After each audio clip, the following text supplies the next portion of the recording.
दोस्तों एवं साथियों, मुंबई से सटे नाला सोपरा में एक पत्नी ने अपने 20 साल के बॉयफ्रेंड के साथ मिलकर पहले पति का मर्डर किया और फिर उसे उसी घर में टाइल्स के नीचे दफन कर दिया ताकि किसी को इस बात की भनक भी ना लग पाए।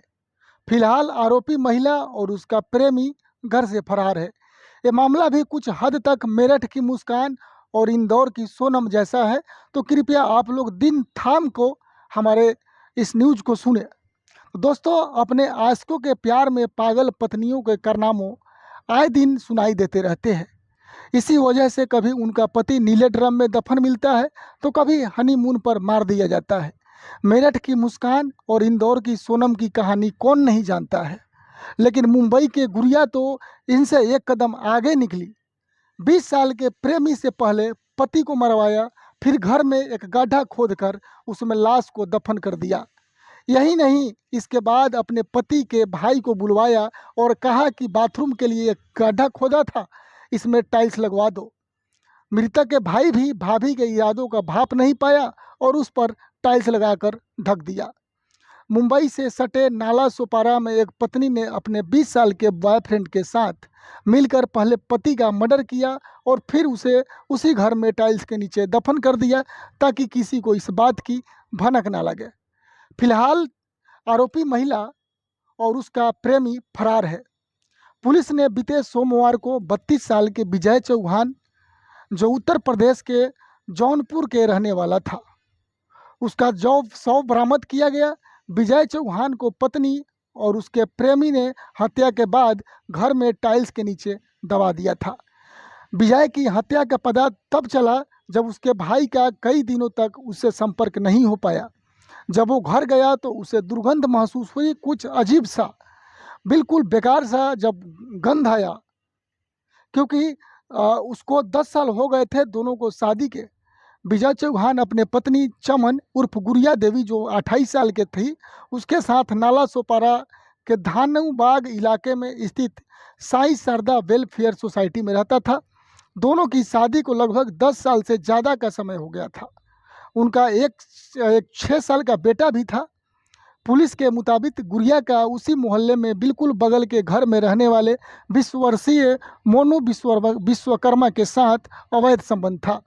कथित तौर पर दोनों ने भागने से पहले विजय की हत्या की साजिश रची। पुलिस के मुताबिक गुड़िया और मोनू विश्वकर्मा ने करीब 15 दिन पहले इस हत्या को अंजाम दिया और विजय को दफनाने के लिए 6 फीट लंबा, 2 फीट चौड़ा और 4 फीट गहरा गड्ढा खुदवाया। वहीं पड़ोसियों के मुताबिक गुड़िया के हत्या करने के बाद बचने के लिए दफन वाली जगह को टाइल्स से ढक दिया गया। इस काम के लिए भी गुड़िया ने मृतक विजय के ही छोटे भाई, जो खुद मिस्त्री का काम करता था, उसको बुलाया।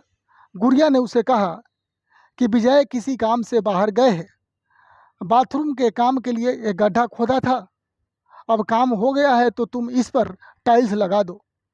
गुड़िया ने इस काम के लिए उसके छोटे भाई को 1000 रुपये भी दिए। इससे पहले जब भी लोग या पड़ोसी गुड़िया से विजय के बारे में पूछता तो कहती थी कि विजय काम के लिए बाहर गए हुए हैं। दोस्तों, धीरे धीरे परिवार में शक होने लग गया और दुर्गंध कुछ अजीब सा आने लग गया। पड़ोसी ने दी जानकारी, मृतक के 2 भाई बिलाल पारा में रहते थे, जिन्होंने हाल ही में एक नया घर खरीदा था और उन्हें विजय से पैसे की ज़रूरत थी। जब वे कॉल के जरिए उसे संपर्क नहीं कर सका तो उन्होंने उसके पत्नी को फ़ोन किया। उन्हें बताया गया कि विजय काम के लिए कुर्ला में है। इस कॉल के कुछ मिनट बाद गुड़िया ने अपना फ़ोन बंद कर दिया और भाग गई। वहीं पड़ोसी के घर में रहने वाली शबनम जो थी, शबनम शेख, उसने बताया कि विजय ने 1-2 बार गुड़िया को मारा भी था। हालांकि विजय कोई नशा नहीं करता था, विजय बहुत अच्छा लड़का था। मोनू और गुड़िया का अफेयर पहले से ही चल रहा था। इस बात की जानकारी मोनू के माँ बाप को भी थी।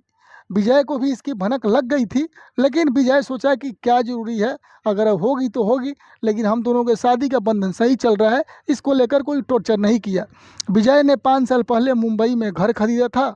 घर वही इस इलाके में रहने वाले दूसरे शख्स धनंजय सिंह ने बताया कि कुछ दिन पहले गुड़िया टाइल्स खरीदने जब गई थी, तब हम लोगों को शक हुआ कि आखिर क्या बात है। पिछले कुछ दिन से विजय भी नहीं दिखाई दे रहा था और विजय और गुड़िया कई साल से यहाँ किराए पर रह रहे थे। अभी 5 साल पहले उन्होंने चाल में घर खरीदा था। वहीं इस मामलों की जांच कर रहे वरिष्ठ पुलिस निरीक्षक जितेंद्र वनकोटी ने बताया कि विजय का छोटा भाई अखिलेश घर आया था। उसने देखा कि कुछ हिस्सों में नई टाइल्स लगाई गई थी, जहां से अजीब तरह का दुर्गंध आ रही थी। जब उसने पड़ोसियों की मदद से टाइल हटवाई तो बदबू और तेज हो गई। ऐसा लग रहा था कि कुछ सड़ा हुआ है। इसके बाद ओटीपी के लिए पति का सिम अपने साथ ले गई। अखिलेश ने पुलिस को बताया कि उसका भाई विजय काफ़ी दिन से संपर्क में नहीं था और पुलिस घर पर जांच के लिए आई थी। फर्श की खुदाई की और वहां भाई का शव दबा हुआ पाया। पुलिस के मुताबिक गुड़िया ने अपने पति के मोबाइल का चिप निकालकर अपने मोबाइल में डाल लिया ताकि विजय के बैंक अकाउंट का ओटीपी मिल सके और गुड़िया उसके पैसे का इस्तेमाल कर सके। बीते रविवार के शाम करीब 6 बजे उन्होंने फोरेंसिक टीम, तहसीलदार और डॉक्टर की मौजूदगी में शव बरामद किया। दोनों के खिलाफ हत्या, सबूत नष्ट करने और साजिश रचने की बीएनएस धाराओं 103, 238 के तहत मामला दर्ज किया गया। तो दोस्तों, ऐसे ऐसे दरिंदगी हमारे देश में हो रही है। कभी नीले ड्रम में लोगों को पैक कर दिया जा रहा है, तो कभी हनीमून पे ले जाकर मार दिया जा रहा है, और आपके सामने तीसरा मर्डर प्लान आ ही गया। तो दोस्तों, ये कलयुग है और आप लोग भी किसी के ऊपर आंख बूंद के भरोसा मत करो, नहीं तो हो सकता है आने वाला सिचुएशन आपके साथ भी हो। इसलिए दोस्तों, आप लोग सतर्क रहे, सेफ रहे और अपने फैमिली के साथ खुश रहे। फिर मिलते हैं एक और क्राइम स्टोरी के साथ। जब तक के लिए नमस्ते, प्रणाम।